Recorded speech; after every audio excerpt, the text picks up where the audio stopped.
Guys पिछले grammar के episode में देखा था कि हान आ जाता है कैंडी के पास और उसको आगे बोलता है सॉरी मैंने पिछली बार तुम्हें हक नहीं किया और तुम्हें नहीं रोका तो मैं अब वो करने आया हूँ। तो यहाँ पे पिछला एपिसोड खत्म हो गया था। तो अब हम देखते हैं आगे हम देखते थोड़ी देर पहले का सीन जब काय और हान बात कर रहे थे, जहाँ हान चिल्ला के बोल रहा था मुझे कोई फर्क नहीं पड़ता क्रेमा के साथ क्या होता है क्योंकि इस वक्त कैंडी अकेले सफर कर रही है। और फिर ये सुन के काय पीछे हट जाता है और अपनी आंखें बंद कर लेता है और वो अपनी अथॉरिटी भी हटा देता है हान के ऊपर, जिससे हान को पता चलता है कि उसके ऊपर अब कोई फोर्स नहीं लग रहा और वो उठ के भाग जाता है। पर वो जब जा रहा होता है तभी काय बोलता है अगर तुम क्राउन उसे दे भी दोगे तब भी तुम उसे बचा नहीं पाओगे। और फिर हान बोलता है मुझे कोई फर्क नहीं पड़ता उस चीज के बारे में, अगर वो मर रही है तो क्या मुझे सिर्फ यहाँ पे बैठ के वेट करना चाहिए और कुछ नहीं करना चाहिए? कौन तड़पेगा कैंडी को बचाने के लिए? अगर मैं नहीं तो कौन कैंडी के बारे में सोचेगा भी इस सिचुएशन में? कौन उसे ये बोलेगा अगर तुम्हें बचाने के लिए थोड़ा सा भी चांस होगा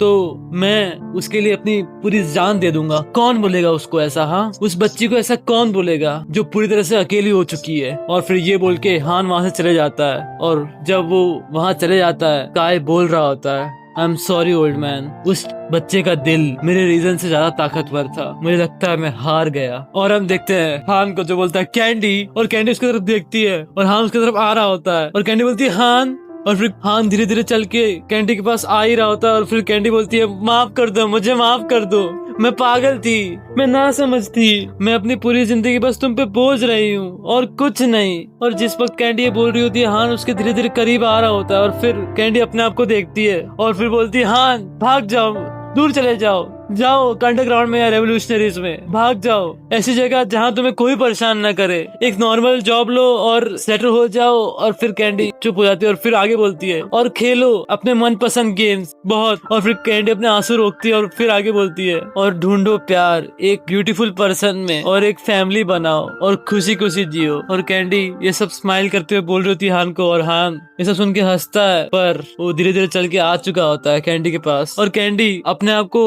दूर कर रही होती है हान से और बोलती है प्लीज मुझे अपने साथ मत जोड़ो। और पर हान कैंडी के सर पे हाथ रखता है और बोलता है आई लाइक यू कैंडी। और कैंडी जैसे ही सुनती है उसके आजू बाजू डार्कनेस थी वो लाइट में बदल जाती है और हान और कैंडी के आसपास बहुत तेज लाइट आती है। और फिर हान आगे बोलता है मैं अब से तुमसे कभी अलग नहीं होऊंगा। और फिर ये सुन के कैंडी रोने लग जाती है और फिर हान अपनी जेब से निकालता है क्राउन और बोलता है ब्लैक लायन, यही क्राउन है ना जो तुम्हें बहुत बुरी तरह से चाहिए था। और क्राउन को स्क्रीन से देख रहा होता है वो हरामजादा डॉक्टर और बोलता है अच्छा है, इसे यहाँ इस हाथ के ऊपर रख। और वो कैंडी का रोबोटिक हाथ ऊपर करता है जिस हाथ को देख रहा होता है हान, और हान अपने मन में बोलता है मुझे माफ कर देना। और फिर वो क्राउन उसके हाथ में रख देता है और फिर डॉक्टर अपने बेस से कंप्यूटर का इस्तेमाल करके वो क्राउन डायरेक्ट अपने पास बुला लेता है और उसको देख के वो बहुत खुश हो रहा होता है और बोलता है आखिरकार।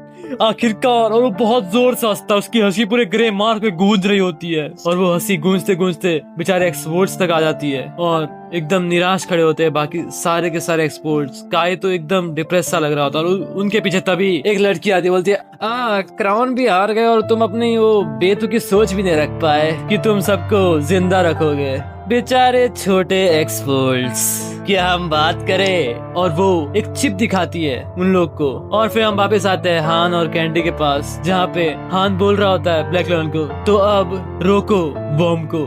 और डॉक्टर बोलता है हाँ अच्छा हाँ ठीक है। और फिर वो बॉम्ब को दिखाता है जिसमें 2 मिनट का समय बचा हुआ होता है और वो बोलता है तुम्हारा मतलब ये यार बहुत ज्यादा टाइम लगेगा इसके पार्ट्स को रिकवर करने में, तो मुझे लगता है मौत इसके लिए ज्यादा आसान होगी, तो इसे फटने देते हैं। तो ठीक है मेरा काम हो गया तुम सबसे। और ये सुन के हान और कैंडी स्तब्ध रह जाते हैं और डॉक्टर बोलता है तो फिर गुड बाय। तो गाइस देखो कितना हरामी आदमी। और हम देखते हैं उस बॉम्ब की टाइम में 1 मिनट 48 सेकंड बचे हुए थे खाली।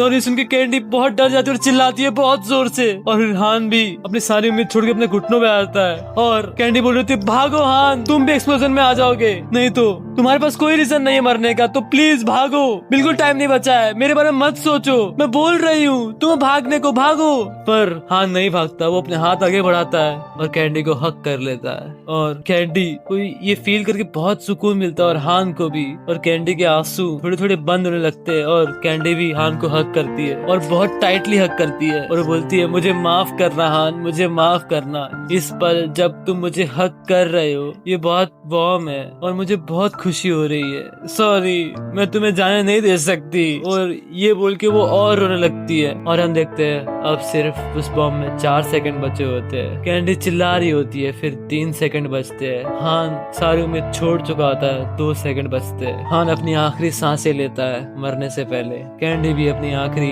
सांस लेती है और अपनी आंखें बंद कर लेती है। और हमको एक बहुत बड़ी सी लाइट फ्लैश होते दिखाई जाती है और वहाँ पे उस जमीन पे कोई नहीं रहता। पर अचानक से वो लोग दिखने लग जाते हैं और उनके पीछे से आती है बर्नर और वो चिप उस बॉम्ब में लगा देती है ठीक 1 सेकंड बचने से पहले। और वो बॉम्ब रुक जाता है और हान और कैंडी दोनों देख के शॉक होते हैं। और उनके पीछे आता है हमारा हीरो काय और उसकी एक्सपोर्ट्स। और काय बोलता है फॉलो करो हमें, वो लड़की हम उसे बचा सकते हैं। तो गाइस कैसा लगा? मजा आया ना? पर इसको कोई देख ही नहीं रहा गाइस, पता नहीं, ऐसा लगता है खुद से बात कर रहा हूँ ना। कोई ये सीरीज देख रहा है ना कुछ। कितने एपिसोड डाल चुका हूँ, शायद ये 25वां 26वां एपिसोड है। कोई नहीं, एक ना एक देख लेंगे सब लोग। और फिर हमको दिखाया जाता है पास का सीन जहाँ पे क्या हुआ था ऐसा कि इन लोग को चिप मिल गई और इन लोग ने बचा लिया कैंडी और हान को। हम देखते हो लड़की जो बोल रही होती है तुम क्राउन भी हार गए और तुम अपने फालतू से बिलीव को रख भी नहीं पाए, हाँ पागल है, और तुम किसी को बचा भी नहीं पाए। और फिर वो बोलती है क्या हम बात करें? और वो बात करके बोलती है कुछ ऐसा जिसको सुन के बर्नर शॉक हो जाती है और बोलती है क्या तुमने अभी क्या बोला? तुमने बोला कि तुम कैंडी को बचा सकती हो? और फिर ये सुन के तो काय भी शॉक होता है, बोलता है हमारे इंजीनियर ने उसको चेक किया और वो बोल रहा है कि उसे रिकवर नहीं किया जा सकता। और वो लड़की बोलती है वो तुम्हारे इंजीनियर का ओपिनियन है भाई, मेरे इक्विपमेंट के साथ और 5th ब्लॉक की सबसे बेस्ट डॉक्टर तुम्हारे पास जो है मिस एडा, उनकी हेल्प से ये इम्पॉसिबल नहीं है। और ये सुन के रॉय एकदम गुस्सा में आता है और बोलता है तुम्हें कैसे पता मिस एडा के बारे में, तुम कौन हो? और फिर वो लड़की बोलती है मैं हूँ दुनिया की ग्रेटेस्ट इंजीनियर इस वक्त, और मैं इस पोजीशन में हूँ कि मुझे शेयर करनी है सारी इंफॉर्मेशन किसी एक आदमी को, और मुझे रे कहते हैं। तो गाइस जेलबंदी रे जो एडमिनिस्ट्रेटिव ब्यूरो के लिए काम करती है और वो स्माइल करते हुए अपनी टोपी उतारती है। और उसको देख के एक्सपर्ट्स के हेडक्वार्टर से एडा शॉक होती है और बोलती है मैं इस फेस को जानती हूँ, ये सब सपोर्टर है 5th ब्लॉक के एडमिनिस्ट्रेटिव ब्यूरो से। और उसको याद आता है कि इसने कैसे बुली किया था एडा को, इसने बहुत बुरा किया था एडा के साथ। और फिर इवान के ईगो पे आधा देती है तो बोलता है मैंने गलत चेकअप नहीं किया, जिस बंदे ने ऐसा मिस कैंडी को बनाया है। और फिर हमको पास का दिन दिखाया जाता है जहाँ पे इवान बोल रहा होता है यंग मास्टर हमारी लोकेशन लीक हो चुकी है और ये डिटेक्शन सिस्टम मेरे फंक्शन को भी फाड़ चुका है, पर मुझे पता है ऐसा सिर्फ एक ही आदमी कर सकता है। और फिर इवान फ्रेंड में बोलता है जो आदमी ब्लैक लॉन को कंट्रोल कर रहा है मेरे पास है गैसेस कि वो कौन है, पर तुम हो दुनिया की बेस्ट इंजीनियर इस वक्त नहीं। जिस आदमी ने मॉडिफाई किया है कैंडी को वो है वाई, और उस आदमी को कोई सरपास नहीं कर सकता। और ये सुन के पहले तो रे को अच्छा नहीं लगता, पर फिर वो स्माइल करती है और बोलती है हाँ मैं एग्री करती हूँ। और फिर सुन के इवान जो शॉक में होता है और कंफ्यूज होता है। और फिर रे बोलती है तो तुम